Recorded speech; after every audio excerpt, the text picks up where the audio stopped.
बाहर जाने नालों बेहतर है कि अपने मुल्क च मझां रख लो तो वो ही बेहतर ने, क्योंकि बाहर प्रदेश भी कटना है तो वो 35-40 हज़ार रुपया तनख्वाह लैके तो उहदे चों खर्चे भी करने ने, खाना भी है तो वापस घलने ने 18-20 हज़ार रुपया वापस घलदे ने, तो उहदे चों घर दे भी परेशान, उत्थे वाला भी परेशान।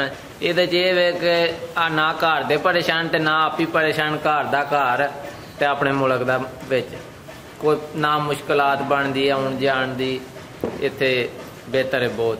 बिस्मिल्लाहिर्रहमानिर्रहीम। अस्सलाम वालेकुम नाज़रीन, फार्मिंग एंड बिजनेस आइडियाज में फराज अब्बास की जानब से खुशामदीद। इस वक्त ऐसे नौजवान भाई के भैंसों के फार्म पर मौजूद हूँ जिसने जब ये देखा कि उसके यार दोस्त बाहर के ममालिक से आकर अपने मुल्क में भैंसों का कारोबार कर रहे हैं तो उसने बाहर जाने की बजाय अपने मुल्क में भैंसों के कारोबार को तरजीह दी। जी हाँ दोस्तों, इस भाई के पास 40 के करीब भैंसे हैं। इस भाई का काफी ज्यादा तजर्बा है। इस भाई ने इस कारोबार को कैसा पाया, इस कारोबार से किस तरह नफा हासिल किया जा सकता है, इसमें कौन सी परेशानियां मसाइल हैं, इसी तरह के बहुत से हकायक से आगाही हासिल की जाएगी। वीडियो को मुकम्मल लाजमी देखिएगा, इंशाअल्लाह अज़्ज़वजल फायदा जरूर होगा। तो चलिए स्टार्ट करते हैं आज का अपना ये इंटरव्यू। अस्सलाम वालेकुम। वालेकुम सलाम। भाईजान की हाल है? अल्लाह का शुक्र है। की नाम है प्यारे भाई का? खालिद परवेज। खालिद साहब, किन्ने अरसे तू जानवरों का काम करते हो पे? सानू कोई तकरीबन जनाब हो गए ने कोई 20 तो 25 साल हो चले ने माशाअल्लाह। करदे तुहाडा 20-25 साल का तजर्बा कैसा रहा है? शुक्र है अल्लाह का, ठीक है। ये काम करना आसान है कि मुश्किल है? काम करना तो बहुत मुश्किल है, आसान नहीं है। अच्छा। मतलब कि काम जानवरों का बहुत मुश्किल है काम। पट्ठे पाने, वड्डने, मौसम खराब है, उहदे विच मुश्किलात बड़ी आंदी है। पट्ठे लैके आंदे ने, मुलाजम रखे ने, एक काफ़ी जानवर ने, मुलाजम तुर जाते ने, बड़ी मुश्किल बनती है, परेशानी बन जाती है। अजकल ज्यादा आवाम का ट्रेंड है कि वो बाहर जाते ने। बिल्कुल। तुहाडे ख्याल नाल बाहर जाना बेहतर है या अपने मुल्क च तुसी जानवरों का काम कर लो वो बेहतर है? बाहर जाने नालों तो मुल्क च जानवरों का ही कर लेना बेहतर है। तो बाहरों वापस आके जानवरों का करते हैं पे, इस तो पहले जानवर बेच के सेल करके लोग बाहर जाते हैं, बाहरों फिर वापस आते हैं, आके फिर जानवरों का ही काम पे करते हैं। तो उन्होंने वेख के फिर साडा भी दिल यही करता कि जानवरों का ही काम ठीक है तो काम मुश्किल है, यही फिर यही वेख के तो फिर जानवरों का ही करी जाने। अच्छा, यानी तुसी अपने यारां दोस्तां नूं वेखिया है, उन्हां पहले जानवर बेचे, बाहर गए, फिर बाहरों आके उन्हें ही काम शुरू कर लिया? बाहरों आके उन्हें फिर जानवरों का ही शुरू कर लिया। तुहाडे कहने का मकसद है होया कि बाहर जानो बेहतर है, तुसी अपने मुल्क च काम कर लो? अपने मुल्क च कर लीए, चलो बेहतर है कि बाहर तो नहीं ना, प्रदेश तो नहीं ना है, इस तो बेहतर है कि काम जरा ना अपने मुल्क च ठीक है। तुसी जिक्र कीता है मुल्क च ही है ना जी, तुसी क्या है कि काम मुश्किल है, तुहाडे काम विच केड़ी-केड़ी मुश्किलात ने? मुश्किलात ने पट्ठे लैन वड्डन जाइदे ने, उत्ते वड्डने मुश्किल ने, फिर लिया के पाना, मौसम खराब हो जाए, गोबर जोबर चुकना बहुत मुश्किल है। अच्छा, यानी कि पट्ठे वड्डन की मुश्किलात है। अजकल तो जदीद दौर है, ये पट्ठे वड्डन वास्ते मशीनां भी आ गई ने, अगर बंदा वो मशीनां खरीद ले फिर कोई आसानी नहीं पैदा हो सकती? कुछ आसानी पैदा होंदी है, पर कुछ पट्ठे ने वो मशीनां नाल नहीं वड्डे जाते, वो हत्थां नाल ही वड्डने पैंदे ने। तो इस वजह तो जड़ा ना मशीनां भी है ने, पर लोग कई पट्ठियां ते इस्तेमाल ही नहीं होंदियां जी, वो फिर हत्थां नाल काम चलाना पैंदा। ते इस टाइम किन्ने जानवर ने तुहाडे कोल? साडे कोल तो 35-40 जानवर ने फिलहाल। माशाअल्लाह। ते किन्ने जानवरों तो काम शुरू किया हजे? अही तो कोई 8-10 जानवर सन पहले, उन्हां तो स्टार्ट कीता सी। ते कोई सेल भी करदे हो? हाँ, सेल भी करीदे ने। ਇਹ ਕਿਹੜੇ ਜਾਨਵਰ ਸੇਲ ਕਰਦੇ ਹੋ, ਜਿਹੜੀਆਂ ਫੰਡਰ ਮੱਝਾਂ ਨੇ ਜਾਂ ਦੂਸਰੇ ਵੀ ਕੋਈ? ਨਹੀਂ, ਫੰਡਰ ਹੀ ਸੇਲ ਕਰੀਦੀਆਂ ਨੇ। ਉਹ ਕਿੰਨਾ ਕੁ ਦੁੱਧ ਦਿੰਦੀਆਂ ਨੇ ਫਿਰ ਤੁਸੀਂ ਉਹਨਾਂ ਨੂੰ ਸੇਲ ਕਰ ਦਿੰਦੇ ਹੋ? ਇਹ ਕੋਈ 2-3 ਕਿਲੋ ਜਦੋਂ ਦਿੰਦੀਆਂ ਨੇ, ਫਿਰ ਉਹ ਖਰਚਾ ਆਪਣਾ ਵੀ ਨਹੀਂ ਪੂਰਾ ਕਰਦੀਆਂ ਜੀ, ਫਿਰ ਉਹ ਸੇਲ ਕਰਨੀਆਂ ਪੈਂਦੀਆਂ ਨੇ। ਤੇ ਉਹ ਜਿਹੜੀ 2-3 ਕਿਲੋ ਮੈਂ ਦੁੱਧ ਦਿੰਦੀ ਏ ਉਹ ਕਿੰਨੇ ਕੁ ਦੀ ਸੇਲ ਹੋ ਜਾਂਦੀ ਜੇ? ਉਹ ਸੱਜਰੀ ਤੇ ਅਸੀਂ ਲੈਣੇ ਆ 2-2.5 ਲੱਖ ਦੀ ਜੀ, 2 ਦੀ, 2.25 ਦੀ, 2.25 ਦੀ ਇੱਥੇ ਲਈਦੀ ਏ। तो सेल होंदी है 90 दी, 80 दी, 70 दी। अच्छा, 80-90 दी सेल होंदी है। हाँ जी। ਤੇ ਉਹ ਜਿਹੜੀ ਤੁਸੀਂ 2-2.5 ਲੱਖ ਦੀ ਮੈਂ ਲਈ ਹੁੰਦੀ ਏ ਉਹ ਆਪਣੇ ਸੂਬੇ 'ਚ ਤੁਹਾਨੂੰ ਕਿੰਨਾ ਕੁ ਫਾਇਦਾ ਦੇ ਗਈ ਹੁੰਦੀ ਹੈ ਜਿਹੜੀ ਬਾਅਦ 'ਚ 90,000 ਦੀ ਸੇਲ ਹੁੰਦੀ ਹੈ? ਸੂਬੇ ਦਾ ਉਹ ਖਰਚੇ ਖੁਰਚੇ ਕੱਢ ਕੇ ਤੇ ਕੋਈ ਐਡਾ ਐਕਸੀਮੈਂਟ ਨਹੀਂ ਲਾਈਦਾ, ਉਂਝ ਅੰਦਾਜ਼ਾ ਹੀ ਹੈ ਕਿ ਚਲੋ ਫਿਰ ਵੀ ਜਿਹੜਾ ਨਾ ਕੰਮ ਠੀਕ ਹੀ ਰਹਿ ਜਾਂਦਾ। ਅੱਛਾ, ਕੋਈ ਬਚਤ ਦੇ ਹੀ ਜਾਂਦੀ ਹੈ? ਦੇ ਹੀ ਜਾਂਦੀ ਹੈ, 4 ਆਨੇ ਦੇ ਜਾਂਦੀ ਹੈ। ਤੇ ਤੁਸੀਂ ਆਪਣੇ ਫਾਰਮ ਤੇ ਕਿਹੜੀਆਂ ਮੱਝਾਂ ਰੱਖਦੇ ਹੋ? ਕਿੰਨਾ ਕੁ ਦੁੱਧ ਦੇਣ ਤੇ ਤੁਸੀਂ ਉਹਨਾਂ ਨੂੰ ਰੱਖਦੇ ਹੋ? ਅਸੀਂ ਮਸਾਂ ਕਿ 12 ਕਿਲੋ ਤੱਕ ਬਾਜ ਰੱਖਦੇ ਹਾਂ। ਉਸ ਤੋਂ ਥੱਲੇ ਨਹੀਂ ਰੱਖਦੇ? ਉਸ ਤੋਂ ਥੱਲੇ ਨਹੀਂ ਰੱਖਦੇ, ਉਸ ਤੋਂ ਥੱਲੇ ਫਿਰ ਨੁਕਸਾਨ ਦੇਂਦੀਆਂ ਨੇ, ਫਿਰ ਉਹ ਸੇਲ ਕਰ ਦਿੰਦੇ। ਅੱਛਾ, ਤੁਹਾਡੇ ਮੁਤਾਬਕ ਮੈਂ ਕਮ ਸੇ ਕਮ 10 ਕਿਲੋ ਤੋਂ ਉੱਤੇ ਦੁੱਧ ਦੇ ਰਹੇ ਤੇ ਫਿਰ 10 ਤੋਂ ਉੱਤੇ ਹੀ ਰੂਟੀਨ ਹੋਵੇ ਤੇ ਤਾਂ ਹੀ ਬਚਤ ਆਉਂਦੀ ਹੈ। ਇਸ ਤੋਂ ਥੱਲੇ ਖਰਚੇ ਨੇ ਬਹੁਤ ਜ਼ਿਆਦਾ ਨੇ, ਨਹੀਂ ਪੂਰੇ ਹੁੰਦੇ। ਰੇਟ ਦੁੱਧ ਦਾ ਬਹੁਤ ਘੱਟ ਹੈ, ਦੁੱਧ ਜਿਹੜਾ ਨਾ ਉਹ ਖਰਚੇ ਬਹੁਤ ਜ਼ਿਆਦਾ ਨੇ, ਮੁਲਾਜ਼ਮਾਂ ਦੀਆਂ ਤਨਖਾਹਾਂ, ਪੱਠਿਆਂ ਦੇ ਖਰਚੇ, ਤੇ ਉਹਦੀ ਵਜ੍ਹਾ ਤੋਂ ਜਿਹੜਾ ਨਾ ਜਾਨਵਰਾਂ ਦੀ ਕੀਮਤ ਵੀ ਡਾਊਨ ਹੋ ਜਾਂਦੀ ਹੈ। ਦੂਸਰੇ ਨੰਬਰ ਤੇ ਫਿਰ ਰੇਟ ਘਟਾ ਕੇ ਵੇਚਦੀਆਂ ਨੇ ਤੇ ਉਹ ਜਿਹੜਾ ਨਾ ਨਹੀਂ ਕੰਮ ਠੀਕ ਨਹੀਂ ਬਣਦਾ। ਫਿਰ ਉਹਦੀ ਜਿਹੜਾ ਨਾ ਆਪਣਾ ਦੁੱਧ ਦਾ ਰੇਟ ਜਿਹੜਾ ਉਹ ਬਹੁਤ ਡਾਊਨ ਹੈ, 80 ਰੁਪਏ 70 ਰੁਪਏ ਰੇਟ। ਇਹ ਤੁਸੀਂ ਦੁੱਧ ਹੀ ਨੂੰ ਦਿੰਦੇ ਹੋ? ਹਾਂਜੀ, ਦੁੱਧ ਹੀ ਨੂੰ ਦਿੰਦੇ।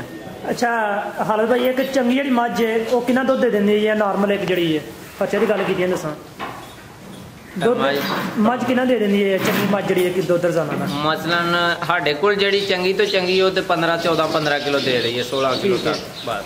ਤੇ ਉਸ ਤੋਂ ਅੱਛੀਆਂ ਵੀ ਹੈ ਨੇ, ਉਹ ਬਸ ਉਹਨਾਂ ਦੀ ਫਿਰ ਕੀਮਤ ਬਹੁਤ ਜ਼ਿਆਦਾ ਹੋ ਜਾਂਦੀ, ਉਹ ਸਾਡੇ ਕੋਲ ਨੁਕਸਾਨ ਬਹੁਤ ਕਰਦੀਆਂ ਨੇ ਆ ਕੇ। ਉਹ ਫਿਰ 2.5 ਤੋਂ 3-4 ਲੱਖ ਦੀ ਮੱਝ ਤੋਂ ਫਿਰ ਸਾਡੇ ਕੋਲ ਨੁਕਸਾਨ ਹੁੰਦਾ ਬਹੁਤ ਜ਼ਿਆਦਾ। ਫਿਰ ਉਹ ਵੇਖਦੀ ਫਿਰ ਉਹ ਵੀ 70-80 ਹਜ਼ਾਰ ਦੀ ਹੋਈ ਖੰਗੜੀ। ਨੁਕਸਾਨ ਕਿਸ ਹਿਸਾਬ ਨਾਲ ਤੁਸੀਂ ਕਰ ਰਹੇ? ਨੁਕਸਾਨ ਕਿਸ ਹਿਸਾਬ ਨਾਲ? ਨੁਕਸਾਨ ਇਹ ਹੁੰਦਾ ਨਾ ਕਿ ਫਿਰ ਉਹ ਜਦੋਂ ਖੰਗੜੀ ਹੋਈਏ ਅੱਗੋਂ ਨਵੀਂ ਨਹੀਂ ਹੁੰਦੀ, ਫਰਾਲ ਹੋ ਜਾਂਦੀ ਹੈ ਤੇ ਸੁਆ ਨਹੀਂ ਦਿੰਦੀ, ਤੇ ਫਿਰ ਉਹ ਵੇਚਣੀ ਪੈਂਦੀ ਹੈ। ਇੱਕ ਮੱਝ ਜਿਹੜੀ ਕਿੰਨੀ ਦੇਰ ਦੁੱਧ ਦਿੰਦੀ ਹੈ ਚੰਗੀ ਮੱਝ ਜਿਹੜੀ ਹੈ? ਦੁੱਧ ਤਕਰੀਬਨ ਜਿਹੜਾ ਨਾ ਤੇ ਸਹੀ ਜਿਹੜਾ ਰੂਟੀਨ ਨਾਲ ਦਿੰਦੀਆਂ ਨੇ ਨਾ ਉਹ ਤੋਂ 4-5 ਮਹੀਨੇ ਦਿੰਦੀਆਂ ਸਹੀ। ਉਸ ਤੋਂ ਅੱਗੇ ਫਿਰ ਉਹ ਘਟਣਾ ਸ਼ੁਰੂ ਹੋ ਜਾਂਦਾ ਮਜ਼ੀਦ, ਫਿਰ ਉਹ ਨਹੀਂ ਐਵਰੇਜ ਨਹੀਂ ਆਪਣੀ ਪੂਰੀ ਕਰਦੀਆਂ, ਖਰਚੇ ਨਹੀਂ ਬਣਾਉਂਦੀਆਂ।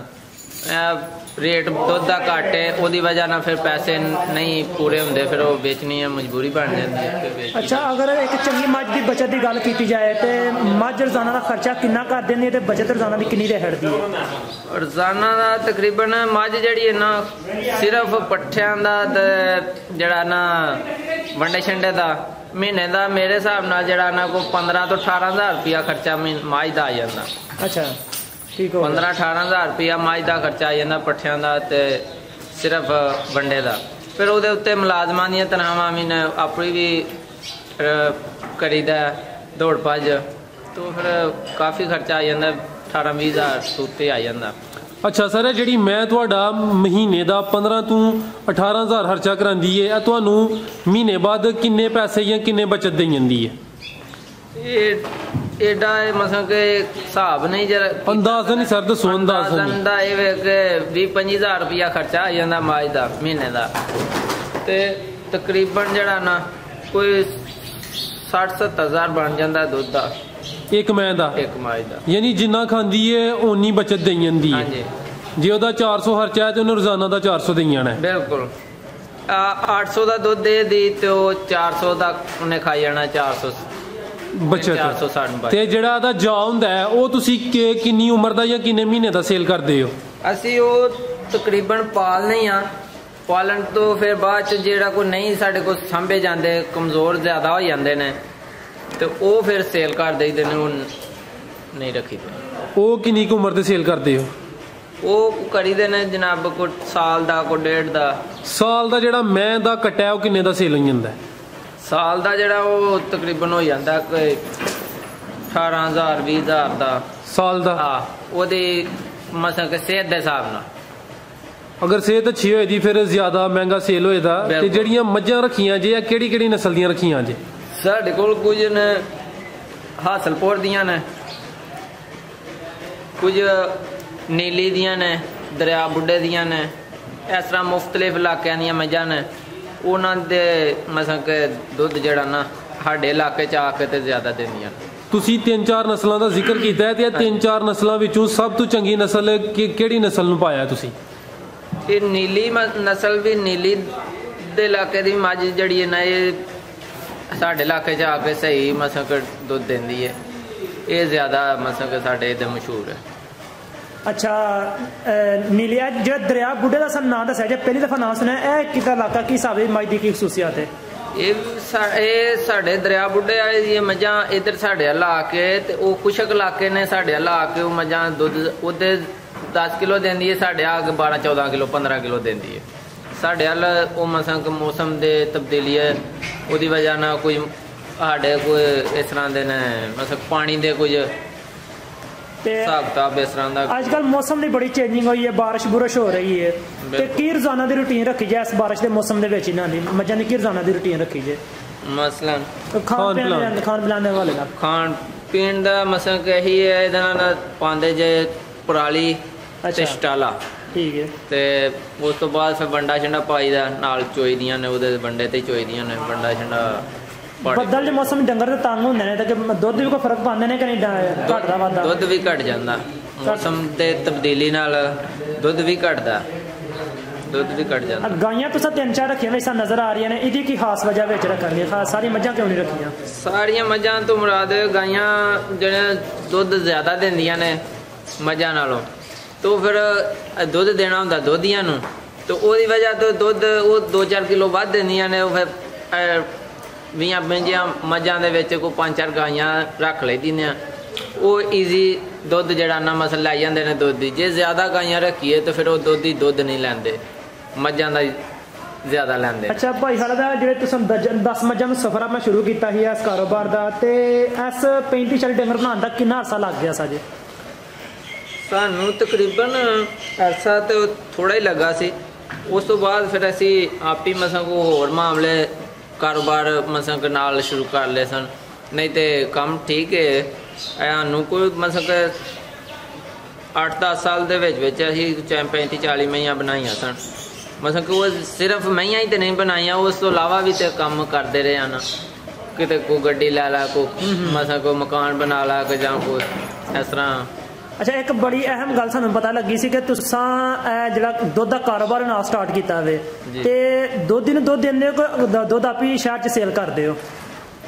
ਪਹਿਲੇ ਦੁੱਧ ਸ਼ਹਿਰ ਆਪ ਹੀ ਖੜ ਕੇ ਸੇਲ ਕਰਦੇ ਸਾਂ, ਫਿਰ ਹੁਣ ਨਹੀਂ, ਸ਼ਹਿਰ ਨਹੀਂ ਸੀ ਪਹੁੰਚਿਆ ਜਾਂਦਾ, ਤੇ ਫਿਰ ਹੁਣ ਇੱਥੇ ਦੁੱਧ ਹੀ ਨੂੰ ਦੇਈਦਾ, ਤੇ ਦੁੱਧ ਹੀ ਨੂੰ ਦੇਈਦਾ। ਦੁੱਧੀਆਂ ਦੇ ਰੇਟ ਬਹੁਤ ਘੱਟ ਨੇ, ਤੇ ਉਹਦੀ ਵਜ੍ਹਾ ਜਿਹੜੀ ਇਹਨਾਂ ਖਰਚੇ ਬਹੁਤ ਘੱਟ ਗਏ ਨੇ, ਨਹੀਂ ਪੂਰੇ ਹੁੰਦੇ ਪਏ। ਅੱਛਾ, ਇੱਕ ਸਵਾਲ ਕਲੀਅਰ ਕਰ ਦੋ ਕਿ ਬੰਦਾ ਆਪਣੇ ਡੰਗਰ ਰੱਖ ਕੇ ਦੁੱਧ ਵੇਚਣਾ ਫਾਇਦਾ ਹੈ, ਜਾਂ ਡੇਰਾ ਚੁਆ ਕੇ ਬੰਦਾ ਦੁਕਾਨ ਪਾ ਲੈ ਸ਼ਹਿਰ ਉਹ ਫਾਇਦਾ ਹੈ? ਡੰਗਰ ਰੱਖ ਕੇ ਤੇ ਦੁੱਧ ਇੱਥੇ ਹੀ ਵੇਚਣਾ ਜਿਹੜਾ ਨਾ ਮੇਰੇ ਹਿਸਾਬ ਨਾਲ ਤੇ ਠੀਕ ਹੈ। ਜਿਹੜਾ ਦੁਕਾਨ ਪਾਣਾ ਜਾਂ ਸ਼ਹਿਰ ਦੁੱਧ ਖੜ ਕੇ ਵੇਚਣਾ, ਉਹਦੇ ਨਾਲੋਂ ਬਿਹਤਰ ਹੈ ਡੰਗਰ ਇੱਥੇ ਰੱਖ ਕੇ ਤੇ ਦੁੱਧ ਦੇ ਲੈਣਾ। ਤੇ ਇਹਨਾਂ ਜਾਨਵਰਾਂ ਦਾ ਸ਼ੈੱਡ ਜਿਹੜਾ ਬਣਾਇਆ ਜੇ, ਇਹਦੀ ਲੰਬਾਈ ਚੌੜਾਈ ਦਾ ਕੀ ਹਿਸਾਬ ਹੈ? ਕਿੰਨਾ ਵੇ ਲੰਬਾਈ ਤੇ ਕੀ ਚੌੜਾਈ ਜੇ? ਇਹ 75 ਫੁੱਟ ਲੰਬਾਈ ਹੈ, 45 ਫੁੱਟ ਦੀ ਚੜਾਈ ਜੇ। ਇਸ ਤੋਂ ਜ਼ਿਆਦਾ ਜਾਨਵਰ ਰੱਖੇ ਜਾ ਸਕਦੇ ਆ ਇਸ ਸ਼ੈੱਡ ਦੇ ਵਿੱਚ? ਇਸ ਤੋਂ ਜਾਨਵਰ ਜ਼ਿਆਦਾ ਵੀ ਰੱਖੇ ਜਾ ਸਕਦੇ ਨੇ। ਇਹਦੇ 'ਚ ਜਾਨਵਰ 10 ਤੋਂ 15 ਜਾਨਵਰ ਹੋਰ ਮਜ਼ੀਦ ਆ ਜਾਂਦੇ ਨੇ। ਤੁਹਾਡੇ ਕੋਲ ਭਾਈ ਜਾਨ 35 ਤੋਂ 40 ਜਾਨਵਰ ਨੇ ਵੱਡੇ ਜੀ। ਤੁਹਾਨੂੰ ਉਹਨਾਂ ਤੋਂ ਮਹੀਨੇ ਦੀ ਕਿੰਨੀ ਕੁ ਬਚਤ ਹੋ ਰਹੀ ਹੈ? ਸਾਨੂੰ ਜਨਾਬ ਇਹਦੇ 'ਚ ਕੋਈ ਤਕਰੀਬਨ ਮਹੀਨੇ ਦਾ ਇੱਥੇ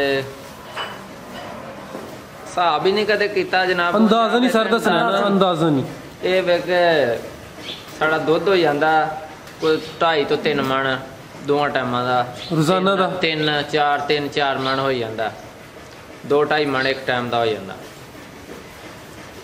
ਉਹ ਚਲੋ ਬਾਕੀ ਸਾਡੇ ਵੀ ਆਪੇ ਕੱਢ ਲੈਣੇ ਕਿਹਦਾ ਕੀ ਮੁਨਾਫਾ ਕੀ ਸੂਰਤ ਹੈ। ਅੱਛਾ, ਮੁਲਾਜ਼ਮ ਰੱਖੇ? ਕਿੰਨੇ ਮੁਲਾਜ਼ਮ ਇਹਨਾਂ ਡੰਗਰਾਂ ਵਾਸਤੇ ਰੱਖੇ ਜੇ? ਇਹਨਾਂ ਡੰਗਰਾਂ ਵਾਸਤੇ 5 ਮੁਲਾਜ਼ਮ ਰੱਖੇ ਜੀ। ਕੀ ਤਨਖਾਹ ਦੇ ਰਹੇ ਹੋ ਉਹਨਾਂ ਨੂੰ? ਇਹਨਾਂ ਨੂੰ 20,000 ਰੁਪਇਆ ਤਨਖਾਹ ਦੇ ਰਹੇ। 20,000 ਰੁਪਇਆ ਤਨਖਾਹ ਜੀ। ਤੇ ਅੱਜ ਕੱਲ੍ਹ ਮੁਲਾਜ਼ਮਾਂ ਦਾ ਬੜਾ ਮਸਲਾ ਚੱਲ ਰਿਹਾ, ਕੀ ਸੂਰਤ ਹਾਲ ਹੈ? ਉਹ ਕਹਿੰਦੇ ਫਿਰ ਅਫੋਰਡ ਕਰਦੇ ਦੌੜ ਜਾਣ ਮੁਲਾਜ਼ਮ, ਤੇ ਕੀ ਕਰਦੇ ਫਿਰ? ਮੁਲਾਜ਼ਮ ਦੌੜ ਜਾਣ ਤੇ ਕੁਛ ਵੀ ਨਹੀਂ ਜਨਾਬ, ਉਹ ਸਾਡੇ ਤੋਂ ਵੀ ਮਾੜੇ ਹੁੰਦੇ ਨੇ। ਅਸੀਂ ਤੇ ਮਾੜੇ ਹੈ ਹੀ ਆ, ਉਹ ਸਾਡੇ ਤੋਂ ਵੀ ਮਾੜੇ ਨੇ ਵਿਚਾਰੇ, ਤੇ ਉਹ ਫਿਰ ਤੁਰ ਜਾਣ ਤੇ ਉਹਨਾਂ ਨੂੰ ਕੀ ਕੁਛ ਵੀ ਨਹੀਂ ਕਿਹਾ ਜਾ ਸਕਦਾ। ਉਹ ਫਿਰ ਫਾਰਗ ਅੱਗੇ ਇੱਕ ਦੋ ਜਿਹੜਾ ਮੁਲਾਜ਼ਮ ਚਲਾ ਗਿਆ ਉਹ ਇੱਕ ਕੱਲ ਲੱਖ ਰੁਪਇਆ ਪੇਸ਼ ਕੀ ਸੀ, ਇੱਕ ਕੱਲ 50-60 ਹਜ਼ਾਰ ਰੁਪਇਆ ਸੀ ਤੇ ਉਹ ਉਹਨਾਂ ਨੂੰ 2-3 ਦਫਾ ਫੜਿਆ, ਪੁੱਛਿਆ ਗਿੱਛਿਆ ਤੇ ਉਹ ਕੁਛ ਨਹੀਂ ਬਣਿਆ, ਨਹੀਂ ਉਹਨਾਂ ਦਿੱਤੇ ਤਾਂ ਕੋਈ ਗੱਲ ਨਹੀਂ, ਉਹਨਾਂ ਨੂੰ ਛੱਡ ਦਿੱਤਾ। ਮਾਸ਼ਾਅੱਲਾ ਤੁਸੀਂ ਕਾਫੀ ਅੱਛੀ ਤੇ ਕੀਮਤੀ ਗੱਲਾਂ ਦਸੀਆਂ ਨੇ। ਜਿਹੜੇ ਭਾਈਆ ਵੀਡੀਓ ਵੇਖ ਕੇ ਆ ਕੰਮ ਸ਼ੁਰੂ ਕਰਨਾ ਚਾਹੁੰਦੇ ਨੇ, ਤੁਸੀਂ ਉਹਨਾਂ ਨੂੰ ਕੀ ਮਸ਼ਵਰਾ ਦੋਗੇ? ਮੈਂ ਤੇ ਇਹੀ ਮਸ਼ਵਰਾ ਦਾਂਦਾ ਉਹਨਾਂ ਨੂੰ ਕਿ ਬਾਹਰ ਜਾਣ ਨਾਲੋਂ ਬਿਹਤਰ ਹੈ ਕਿ ਆਪਣੇ ਮੁਲਕ 'ਚ ਮੱਝਾਂ ਰੱਖ ਲਓ ਤੇ ਉਹ ਹੀ ਬਿਹਤਰ ਨੇ, ਕਿਉਂਕਿ ਬਾਹਰ ਪ੍ਰਦੇਸ ਵੀ ਕੱਟਣਾ ਤੇ ਉਹ ਤੇ 35-40 ਹਜ਼ਾਰ ਰੁਪਇਆ ਤਨਖਾਹ ਲੈ ਕੇ ਤੇ ਉਹਦੇ 'ਚੋਂ ਖਰਚੇ ਵੀ ਕਰਨੇ ਨੇ, ਖਾਣਾ ਵੀ ਹੈ ਤੇ ਵਾਪਸ ਘੱਲਣੇ ਨੇ, 18-20 ਹਜ਼ਾਰ ਰੁਪਇਆ ਵਾਪਸ ਘੱਲਦੇ ਨੇ ਤੇ ਉਹਦੇ 'ਚ ਘਰ ਦੇ ਵੀ ਪਰੇਸ਼ਾਨ, ਉੱਥੇ ਵਾਲਾ ਵੀ ਪਰੇਸ਼ਾਨ। ਇਹਦੇ 'ਚ ਇਹ ਵੇ ਕਿ ਆ ਨਾ ਘਰ ਦੇ ਪਰੇਸ਼ਾਨ ਤੇ ਨਾ ਆਪ ਹੀ ਪਰੇਸ਼ਾਨ, ਘਰ ਦਾ ਘਰ ਤੇ ਆਪਣੇ ਮੁਲਕ ਦਾ ਵਿੱਚ ਕੋਈ ਨਾ ਮੁਸ਼ਕਲਾਤ ਬਣਦੀ ਹੈ ਆਉਣ ਜਾਣ ਦੀ, ਇੱਥੇ ਬਿਹਤਰ ਹੈ ਬਹੁਤ। जिंदाबाद जी जिंदाबाद। बहुत शुक्रिया भाई जान, ਤੁਹਾਡੀ ਗੁਫ਼ਤਗੂ ਦਾ ਮਜ਼ਾ ਆਇਆ। ਅੱਲਾ ਹਾਫਿਜ਼। ਅੱਲਾ